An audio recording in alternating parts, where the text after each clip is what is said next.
बहुत in school वालों में स्वागत है दोस्तों। तो पिछले पार्ट में देखा था हमने कि सैद की मॉम ने पूरे एंटायर क्लैन को ख़त्म कर दिया था। तब उसके आगे का सीन दिखाया जाता है जहाँ क्लासरूम में सैद किंग बैठा था चुपचाप। तभी बेल बजती है और सैद किंग वहाँ से जाने लगता है क्योंकि उसको अपनी मॉम की फ़िक्र थी कि उनकी मॉम कहाँ, मतलब उसकी मॉम कहाँ गई। तभी सोफ़िया उसके पास आती है और सोफ़िया कहती है, सैद आज मुझे ट्यूशन नहीं जाना है, तो हम कहीं बाहर चल सकते हैं इस बार। तभी सैद कहता है, सॉरी लेकिन मुझे आज कहीं जाना है बाहर। सोफ़िया कहती है, अच्छा। तभी सैद कहता है, चिंता मत करना, मैं तुम्हारे लिए अगली बार कुछ लेके आऊँगा। तभी सैद अपने कार के पास चला जाता है जहाँ उसका बॉस बोल रहा है, उसका ड्राइवर रॉड कहता है, yes welcome back boss. Saeed कहता है, हाँ चलो अब मेरी मॉम के यहाँ वापस जल्दी कैफ़े ले लो। तभी कैफ़े का सीन दिखाया जाता है जहाँ सैद की मॉम कैफ़े में ही थी और सैद किंग बाहर से देख रहा था कि उसकी मॉम कैफ़े में काम कर रही है। तभी सैद अंदर आता है कैफ़े के। सैद कहता है, मॉम। तभी सैद की मदर कहती है, हाँ क्या तुमने फिर से स्कूल में मज़े किए अभी। तभी सैद कहता है, आप कहाँ थी। सैद की मदर कहते हैं, मुझे कुछ काम निपटाना था इसलिए मैं बाहर चली गई थी, क्या तुम चिंता कर रहे थे मेरे लिए। तभी सैद कहता है, हाँ आप फ़ोन नहीं उठा रही थी मेरा इसीलिए। तभी सैद देखता है कि कैफ़े में एक और लड़की है। तभी सैद कहता है अपनी मॉम से, मॉम वो कौन है। तभी उसकी मॉम कहती है, वो अकीरा है, वो हमारे यहाँ काम मांगने है, वो पार्ट टाइम जॉब करेगी। मैंने सुना है तुम दोनों क्लासमेट हो। सैद जो उसको देख रहा था। तभी उसकी मदर कहती है अकीरा को, तुम कल स्कूल जा सकते हो अकीरा। तभी अकीरा कहती है, हाँ ठीक है। तभी हमें एक कंपनी दिखाई जाती है जो जापान में थी और ये जापानीज़ लैंग्वेज में कंपनी लिखा था।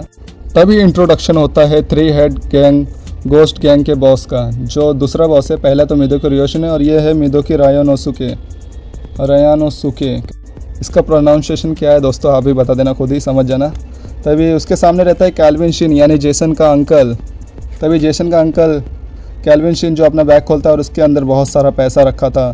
तभी रायानोसुके कहता है, सनशाइन क्रो कोई इजी टारगेट नहीं है, हम उसके ऊपर कई हफ्तों से कई दिनों से काम कर रहे हैं। कई दिन भी नहीं, कई समय से काम कर रहे हैं लोग। तभी कैल्विन शिन जो चौंक जाता है और बोलता है, क्या। तभी रायानोसुके कहता है, चलो ठीक है, हमारे कुछ रूल्स है जिन्हें हमें फॉलो करते हैं क्योंकि हम सब एक साइड हैं। तभी ये कहता है, ये इंपॉर्टेंट चीज़ नहीं है तुम्हारे लिए, तो आप लोग हमारे लिए क्या कर सकते हो, ऐसा ये रायानोसुके कैल्विन शिन को कहता है। तभी कैल्विन शिन कहता है कि मेरे बॉस यानी इसके भाई ने बोला है कि आप लोग अगर कोरिया में बिज़नेस करना चाहते हो तो वो आपकी मदद करेंगे पूरे कोरिया में बिज़नेस करने के लिए। तभी रायानोसुके कहता है, क्या बिज़नेस, ये तो एक छोटी सी चीज़ है जो हम भी कर सकते हैं। तभी कैल्विन शिन कहता है, तो फिर आपको चाहिए क्या। तभी रायानोसुके कहता है कि हमें ऐसा कोई बिज़नेस बताओ जिससे हम बहुत सारा पैसा छापे, ये छोटे मोटे बिज़नेस हमें नहीं करना। एग्ज़ाम्पल।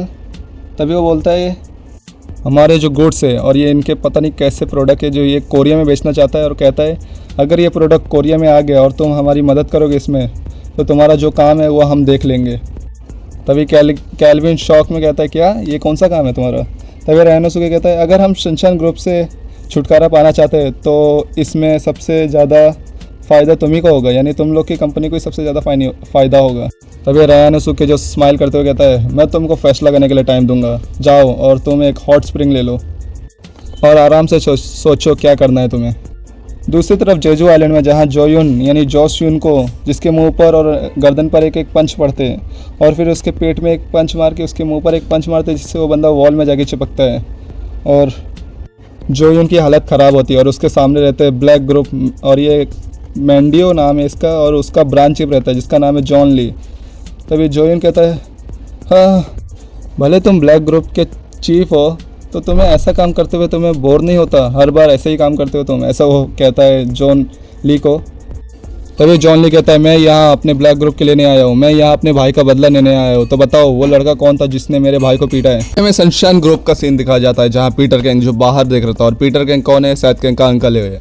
तभी उसको कॉल आता है और पीटर गैंग कॉल अटेंड करता है तो उसमें रहता है जोयुन जो बुरी हालत में कहता है, सर मैं हूँ। उसकी हालत बहुत ज़्यादा ख़राब थी क्योंकि इन ब्लैक ग्रुप वाले बंदों ने इसको बहुत मारा है। तभी जॉन ली इसके हाथ से फ़ोन लेता है और कहता है, सनशाइन उस लड़के को मेरे पास भेजो जिसने मेरे भाई को मारा है, अगर तुमने ऐसा नहीं किया तो मैं तुम्हारे पूरे सनशाइन ग्रुप को मिटा दूंगा। देख रहे हो किसको धमकी दे रही है। तभी पीटर गुस्से में कहता है, अबे साले तू है कौन। तभी जॉन ली कहता है, मैं ब्लैक ग्रुप का चीफ हूँ, मेरा नाम है जॉन ली। तभी पीटर के गुस्से में बोलता है, अगर साले तूने जो इनको हाथ लगाया ना तो तू जिंदा वापस चाइना नहीं जाएगा। का सीन दिखाया जाता है जहाँ बच्चे साले ये खेलते ही रहते हैं। इन लोग पढ़ना वढ़ना कुछ नहीं, सिर्फ खेलना ही रहना है सबको, मस्ती करो यार। तभी वहाँ अकीरा आती है। अकीरा जो सैद कैंग को देख के डर जाती है क्योंकि उसकी मॉम की वजह से वो उससे भी डरने लग रही थी। सैद खड़ा होता है और उसका बैग छूट जाता है, वो डर जाती है एकदम। तभी सैद उसके पास जाता है और कहता है मुझे तुमसे बात करनी है। अकीरा और सैद रूफ टॉप पर जाने लगते हैं। तभी उनको सोफिया देख लेती है। सोफिया कहती है हाँ सैद और अकीरा कहाँ जा रहे हैं लोग। तभी सोफिया जो रूफ टॉप पर जाती है और मतलब वो गेट से चुपके से देखने लगती है और कहती है ये करना सही रहेगा तो देख क्यों रही है, फिर जाना। दूसरी तरफ सैद कहता है अब तुम्हें क्या चाहिए, मतलब तुम क्या चाहती हो अब। तभी अकीरा कहती है तुम्हारे कहने का मतलब क्या है। सैद ये कितना अजीब है, तुम मेरी मॉम की कैफ़े में कैसे काम कर सकती हो। तभी अकीरा जो घबरा जाती है उसको देख के और कहती है ये हो गया अपने आप। तभी सैद कहता है क्या मैं तुम्हें बेवकूफ़ दिख रहा हूँ, सच सच बताओ मेरी मॉम के साथ तुम्हारा क्या रिलेशन है। अकीरा जो चुप हो जाती है, कुछ नहीं बोलती। तभी सैद कहता है तुम मुझे नहीं बताओगी। तभी अकीरा जो रोने लगती है और कहती है तुम और तुम्हारी मॉम मुझे क्यों परेशान कर रहे हैं, और वो ज़मीन पर बैठकर रोने लगती है। सैद भी सोच रहा है ये क्या हो गया, मैंने क्या किया। तभी वहाँ सोफिया आती है। सैद सोफिया को देखता है और बोलता है अरे ये कहाँ से आ गई। दूसरी तरफ मिदोकी रायानोसुके जो मिदोकी रियोशन के मेंशन पे आया था, तभी वो डोर खोलता है और कहता है हाँ साले आखिर कोई यहाँ खड़े क्यों नहीं है, सब कहाँ चले गए। तभी रायानोसुके अंदर आता है और डोर खोलते हुए देखता है कि मिदोकी रियोशन जो उसके सामने बैठा था। रायानोसुके कहता है आखिर क्या हुआ इधर। तभी मिदोकी रियोशन कहता है आखिर तुम यहाँ क्या कर रहे हो। रायानोसुके कहता है मुझे चैंग गैंग की मदद चाहिए। रियोशन कहता है मदद, अब ये चैंग गैंग कौन है शायद आगे पता चलेगा। तभी रायानोसुके कहता है हमें सनशाइन ग्रुप को हटाना है इसीलिए। तभी मिदोकी रियोशन जिसकी फट जाती है वो मोमेंट देखने के बाद, और वो घबरा जाता है पूरा।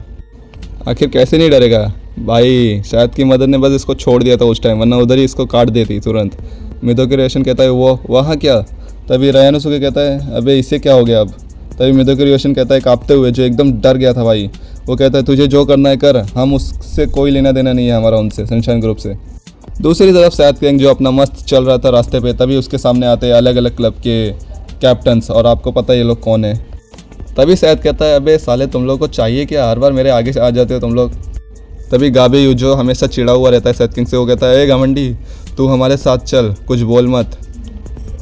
सैद जो स्माइल कर रहा था और वहाँ से जाने लगता है। और दूसरी तरफ एक बिल्डिंग या स्कूल से वो जेसन सीन जो बालकनी से देख रहा था सैद किंग को, और कहता है सैद किंग तुझे क्या लगा मैं रुक जाऊँगा ये सब देखने के बाद।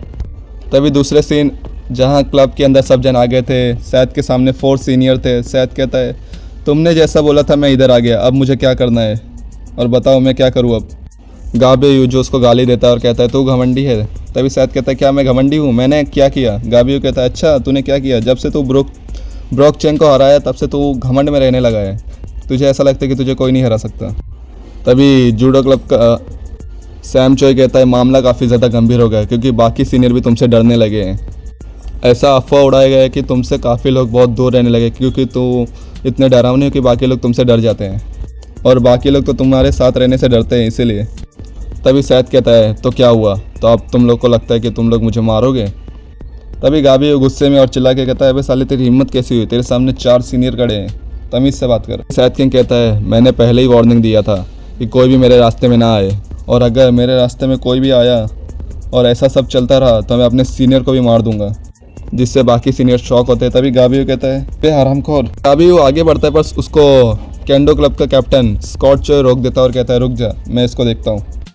तभी स्कॉट चॉय सैद किंग के आगे आता है और कहता है हम सब एक साथ अटैक करेंगे तो इससे हमारी बदनामी नहीं होगी, क्योंकि हर क्लब के कैप्टन अगर साथ में लड़ेंगे तो ये बदनामी होगी ना, इसलिए अकेले लड़ेंगे हम।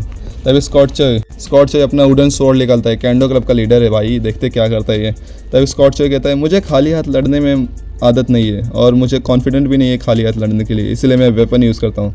तभी सैद कहता है हाँ मैं भी पहली बार किसी ऐसे बंदे से फाइट करने जा रहा हूँ जिसके। तभी स्कॉट चॉय सीरियस हो जाता है और कहता है तुम काफ़ी ज़्यादा रूड हो समझे।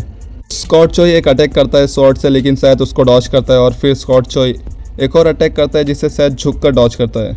तभी पीछे से वही जेसन सीन जो देख रहा था, एक के फ्लोर के ऊपर चढ़ा था और देख रहा था वहाँ से। तभी जेसन सीन कहता है ये बेवकूफ़ सीनियर, इनको मैंने कहा था कि ये लोग जल्दी ख़त्म कर दिए काम, लेकिन ये लोग तो अकेले अकेले लड़ेंगे साले। तभी उसके बाजू में एक बंदा आता है और वो रहता है जून किम कहता है नहीं सॉरी जेसन कहता है अबे तू कौन है बे जो तू यहाँ है। तभी बाजू में रॉड आता है, जेसन उसको देख के शॉक होता है क्योंकि भाई पहले रॉड ने जेसन को तभी रॉड कहता है मैं तभी सोच रहा हूँ कि बॉस कहाँ गए, और बॉस तो यहाँ फाइट कर रहे हैं। जून किम कहता है लड़ाई देखने में काफ़ी ज़्यादा मज़ा आता है, और जेसन जिसकी हालत ख़राब हो रही थी इन दोनों को देख के। दूसरी तरफ स्कॉट चोय के पेट में एक पंच मारता है, जो सैथ मारता है एक पंच, जिससे वो ज़मीन पर गिरता है। तभी पीछे से गाबियू जो टाइकोंडो किक मारता है, जिसे सैथ ईजिली डॉज करता है, ईजिली भाई, ईजी गेम। तभी सैथ को दामेंचे पकड़ लेता है और कहता है दामेंचे हमने तुम्हें स्पोर्ट्स खेलने के लिए नहीं कहा है, समझे। तभी गाबियू कहता है अबे दामेंचा जल्दी कर, क्या बकवास कर रहा है उधर। लेकिन सैथ दामेंचा के फेस पर एक हेडबट मारता है, जिससे दामेंचा पीछे होता है, और सैथ उसको पकड़ के फिर उसको फेंक देता है गाबियू के सामने। गाबियू कहता है अबे मोटे क्या फ़ायदा तेरा। तभी गाबियू सामने देखता है कि सैथ किंग का पंच उसके मुंह पर पड़ता है, और सैथ किंग उसको ज़मीन में चिपका देता है और कहता है बस कर। सैम चोय जो फाइट में नहीं आया था, अच्छा वो फाइट में नहीं आया, वो डर गया है बेचारा, मतलब शॉक हो गया है। तभी जून किम कहता है हाँ हमारे बॉस होल्ड बैक करे, क्योंकि ये तो एक स्टूडेंट है, अगर कोई और होता बड़े आदमी तो उनको इधर ही ख़त्म कर देता सैथ। कहता है अगर तुम्हें गुमे का याद है हादसा जहाँ सैथ किंग ने उसकी दोनों आँख फोड़ दी थी। रॉड हंसते हुए कहता है अरे हाँ उस टाइम तो मेरी पैंट गीली हो गई थी पूरी। देख रहे हो सैथ किंग ने कैसे कैसे काम किए, किसी का आँख फोड़ दिया और किसी के दांत बाहर निकाल दिए। और ऐसे बातें कर कर ये लोग जेसन सीन को डरा रहे थे। जेसन सीन जिसके जो सुनकर उसकी फट जाती है, उसकी दिमाग ख़राब होने लगता है, एकदम पागल हो गया था बंदा।